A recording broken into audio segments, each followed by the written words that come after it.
Jackson, we're up. All right, we'll go ahead and get started here. We'd like to welcome Brooks Koepka into the interview room at the Shriners Children's Open. Brooks has made 5 starts at the event previously, including 2 top 5. So, Brooks, if we could just get an opening comment from you ahead of your 6th start here. Yeah, I've always liked it here. I think it's always been a good course for me. I've kind of either been right up there with a chance to win, or it's just been 2 days and pack your bags. But I feel like my game's trending in the right direction. I like how everything went at the Ryder Cup. I feel like I finally saw the turn, because I thought this whole year after the injury was pretty poor. And I just like the way it's trending. I like where the game's headed. Making your first start of the new PGA Tour season, you picked up your 8th PGA Tour title last season at the Waste Management Phoenix Open. Goals you're looking to accomplish this season as we start with a clean slate? Yeah, just want to keep winning. I think that's the goal. That's what I'm out here to do, is to win multiple times, and then probably stay healthy is probably a good goal. All right, we'll go ahead and open it up to questions from media that we have on the line. We'll start with Daniel Rappaport. Bryson, with the news yesterday coming about the match, I might just call you Bryson. Brooks, with the match with Bryson coming out yesterday, I'm just curious how that came to be, when discussions started for that, and what your thoughts are on that. I think we're excited, so it'll be good. You'll see it, the day after Thanksgiving. When did discussions for that begin? When did this sort of conversation start? I don't know. You can ask Bryson. Next question, Rex Hoggard. Brooks, you said the key is staying healthy. How do you do that? I mean, I know you're playing every season, but I'm just curious, what are the steps after everything you've been through to try to stay healthy? Rex, I'm still looking for that answer, man. I don't know. I think part of it maybe realizing, I still think I'm young. I still think I'm like 22, 23, 24 in my head, but realizing that my body can't do the things that I used to do. Kind of take it a little bit slower and just be more cautious, I think, whether it be in the gym, at home doing certain things, messing around. It's just not, I'm not as mobile as I was years ago. So just be a little more cautious and watch it. Some things you can't avoid. You're always going to be a little, I don't want to say dinged up, but a little bit, you feel something. But it's just part of the game. You don't feel 100% every week, and you're not going to. But just really try to minimize the big stuff. Thanks. Brian Holberg, go ahead. Hello, thanks for taking a few minutes this morning. Distance has always been important on the PGA Tour, from Nicklaus to Daly to Woods to yourself and others. But now with what Bryson is doing, it seems like there's a new spotlight on it. What's the first thing that comes to your mind with his embracing of the long drive philosophy, and what potential impact and influence do you think this will have on the tour? I think it'd be a big impact. I think you kind of saw it maybe coming out of COVID. I think you saw even other guys trying to hit it further, you swing a little harder, trying to maximize their distance. I think it's going to change the game of golf forever, personally. But if you're going to hit it that far and you find a couple fairways, it's tough to beat. It does get very difficult when you've got wedge in the hole where guys got 6-iron. Your odds are going to be in your favor, and that's what he's done. It's like I said, it's impressive to be able to actually change your body, change the way you swing, but yet still compete out here. I think that's probably the most impressive thing. It's one thing to do it and then just kind of mess around with it at home, but not bring it to an actual tournament. So the fact he's able to do that, what he did at the long drive was, I don't think anybody really thought he was going to get that far, but the fact that he did was quite impressive. So I think it's one of those things you're seeing all these younger guys, they come out of college, and I remember hearing about Cameron Champ from Sean Foley for probably about 2 years before he was out here. And I think you're just going to continually see that type of distance come from the kids that are in college or high school now that'll be out here in 5-6 years. Really appreciate that answer. Thank you. Greg Robertson, go ahead.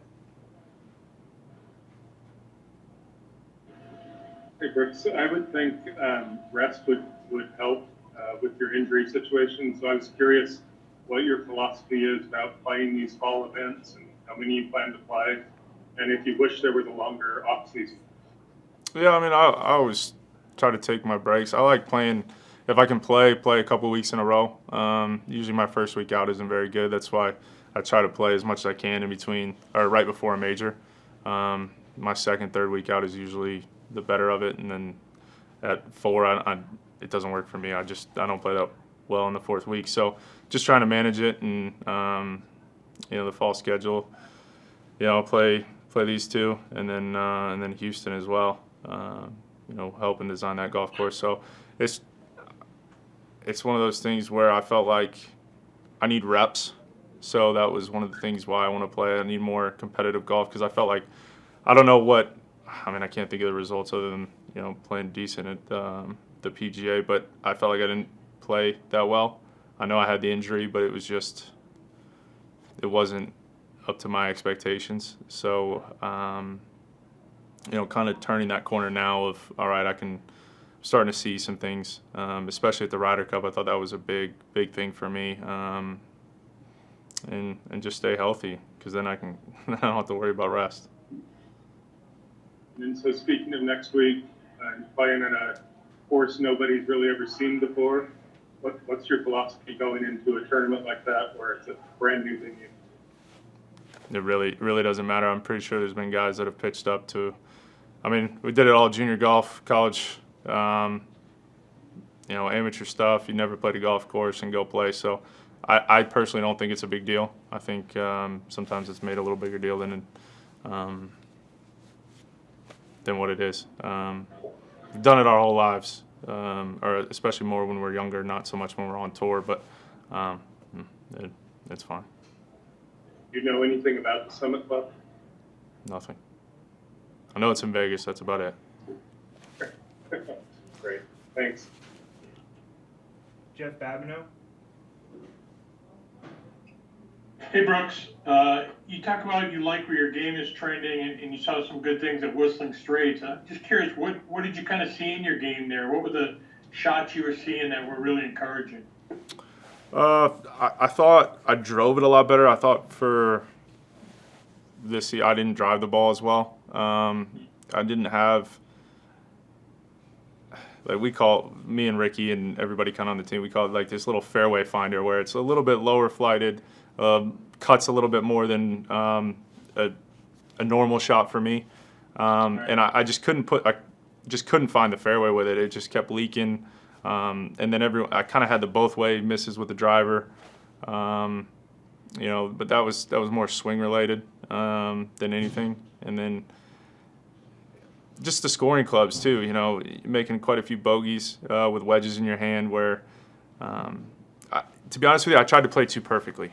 Is I think maybe the best answer for that, and tried to play perfect golf. And sometimes when you're trying to be so perfect, it ends up backfiring on you.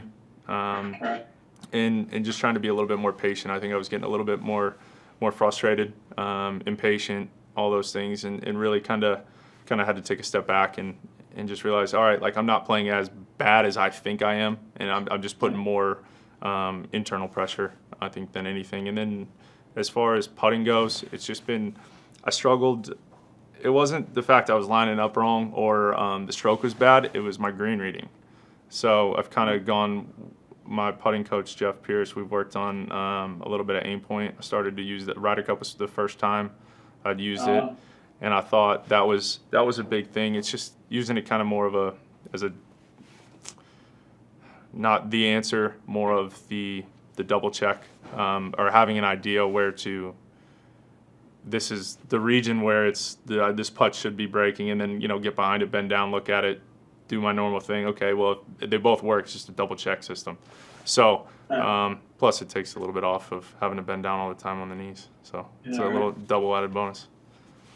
I was going to ask you, we also had Scotty Scheffler in here a couple minutes ago. I'm sure you got a different window inside looking at him through the Ryder Cup. Just curious, he went outside and got you guys a huge point. I'm curious what your thoughts were on him as a young player and just the way he carries himself in his game. Yeah, I mean, we have the same agent, Blake Smith. So I've known Scotty for a long time. Even when he was an amateur golfer, you knew he was going to be out here. Good player. Very solid, very consistent. I think he's going to be – he hasn't won yet, but he will, and it's going to be very quickly. I think being a part of this Ryder Cup and winning important points and being in that atmosphere, for me it was the same way. I felt like I had the most confidence after 16. It really kind of propelled me. I wouldn't be surprised if that happens to him. If you look at all these big events, the majors, the WGCs over the last few years, that's where he plays his best, it seems, the bigger tournaments.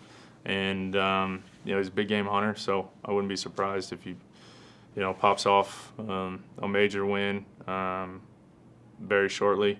But that win will come, and it's going to come pretty quick, I think. Excellent. Thanks a lot. David Facey, I see your hand raised. Did you have a question? I was interested in what you said about Bryson at the long drive. Do you think he'll ever be able to unload to that extent in a regular tour event? And if it hadn't been for the injuries, is that a route you'd have followed, looking for extra distance? I'll answer the second part. No, I wouldn't. Look, I've played the same way I'm 31, so probably maybe 20 years, I'd say. Pretty consistent of what my game is. Don't try to do anything I can't do. I don't try to press the issue. But what was the first part of that again? It was whether he could unload to that extent in a proper tour event, or will conditions always be against that? I mean, it could. I think conditions are right. Wide enough fairway. Not that he's spraying it, but if you get something that looks like a pasture out there and it's a long hole, I mean, I'm pretty sure he could if he wanted to. I think he could, without a doubt. If he's done it out there in the long drive, he can do it out here. It's just a matter of how tight the fairway is, where the miss is. All those things kind of go into play. Thanks, Brooks. We'll go back to Daniel Rappaport. First off, I'm sorry for calling you the wrong name. Secondly, I know your little brother didn't make it through Q school a couple weeks ago. As someone who's played on the Challenge Tour and all these different levels, and you've played a lot of golf with Chase, how small is the gap between these guys who are still struggling to get there and the guys you're going to be playing against this week? There's, a very minimal gap. I've played with guys, outside my brother, including my brother, where you're trying to figure out how they're not out here. Just comes down to playing well at the right time. It's more difficult to get out here than it is to stay out here, I think. Once you get that actual, you got to play well in 1 week a year, Q school, and then you got to have a good year on Corn Ferry to get out here. It's not like it was back in the day where you could have one good week and then you're out in the PGA Tour. As far as my brother goes, he was down there with us before the Ryder Cup, and I watched him play. He's plenty good enough to be out here. Just needs to put it together at the right time and kind of find his way. And I think he's doing a lot better job of that, just from talking to him over the last couple of weeks. And I think he's really kind of, I don't want to say found himself, but he's doing. I'm impressed with what I see. I know it didn't work out for him, but he's definitely going in the right direction, and I'm proud of him for that. Thanks. We'll take our final question from Jeff Babineau. Brooks, I had one follow-up on you working with the aim point. I don't know if it's hard or easy to learn, but at 31, does it keep the game fresh that you guys are always kind of learning stuff and discovering new nuances and different little things in this game? Yeah, it's kind of funny. I don't probably use the aim point as the aim point people would like it. It's just like a rough guess. I just, is it a one slope, 1, 2, 3, 4, whatever it might be. I don't try to get too specific with it.